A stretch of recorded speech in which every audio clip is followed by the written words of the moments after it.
how to fix your Google Play Store not opening or not installing problem. If you want to fix your Google Play Store not opening or not installing problem, then just watch this video. If it crashes after opening, then here are some tips. First, you must check that there is a strong internet connection, like your Wi-Fi or your mobile data connection. Once you make sure that your internet connection is strong, you should check the storage space. Is it sufficient to download the application or not? Because if you don't have enough storage, then you won't be able to download the application. Next, you need to make sure that your Android system is up to date. You can go with your settings and then make sure that you have About Phone option, tap on About Phone, and then go with your version and make sure that you have any updates. And if you have any updates, just simply go and update it.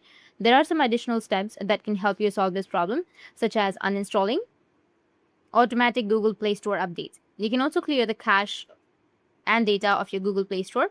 To do that, you need to tap and hold on to your Google Play Store application and then go with the app info section. Once you're on the app info, you need to go with storage and cache, and here you can just simply go with clear cache and clear storage. Once you do that, your problem might be fixed. Or you can also restart the device and open it again or clear the temporary memory. Just simply go and restart, and after restarting, your problem might be fixed. So that's it. These were the few steps. Hope it might help, and if you have any questions, feel free to comment below. Thanks for watching.